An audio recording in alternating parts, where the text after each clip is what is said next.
hello good इभिनिं रायजोफोर खुलुमबाय मिजिंथियो बयबो मोजाङै दं होननानै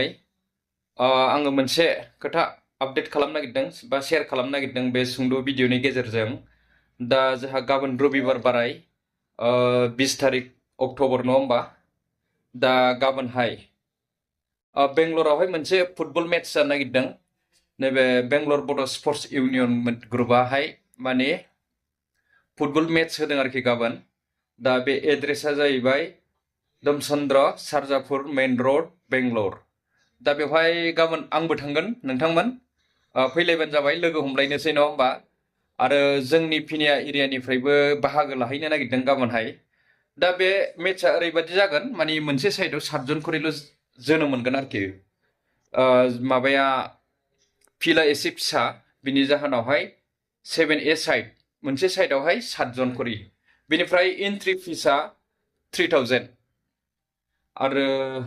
विनार प्राइसआ 10,000 विनारा 10,000 बिनिफ्राय रानारा 7,000 दा फैलायदो नोंथांमोन बाहागो लाफैदो बयबो नायलायनोसै नङा होमबा बादायलायनोसै जेननाय देरहानायाथ' थाखायो नाथाय नैबे गेलेमु बादायलायनायजोंबो मोनसे खौसेथि फैयो नङा होमबा जे गाबोन जोलुर बादायलायगोन सारजापुर रडआवहाय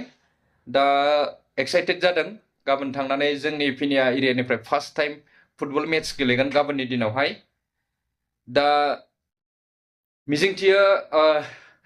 माने देरहाबोगोन बायदि नङा होमबा रायजोफोर नाथाय जोंहा गिनांगौआ मामाय जापानमोनखौसो मामाय जापानजों गोलैदों जोंना थाइसेट लिस्टआबो आंनाव दंखायो जोंना फार्स्टआवनो गोलैदों जागायजेननायावहाय अपेनिंआवनो जोंना शिकागो एफसि पिनिया एफसि भार्सेस पिनिया एफसि नोंथांमोन दा मामाय गाबोन रेडि जानानै फैदो मामाय जापान नोंथाङा बे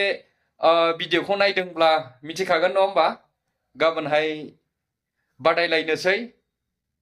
बेनिफ्राय सेकेन्डआव दं नेलमांला एफसि बारहुंखा ना मा जाखोथाय एफसि बेनिफ्राय BMTC एफसि मा जाखोथाय लिरनानै हरनाया एसे फिसा फिसा जाबायलै रायजोफोर गिरेन दैमारि ओमफ्राय इसलेन्ड एफसि बमचन्द्र एफसि बेनिफ्राय कमिटि बारा बुरजा नङा 9थाल' नुदों आङो बेवहाय नै दा कमिटिखौ लानानै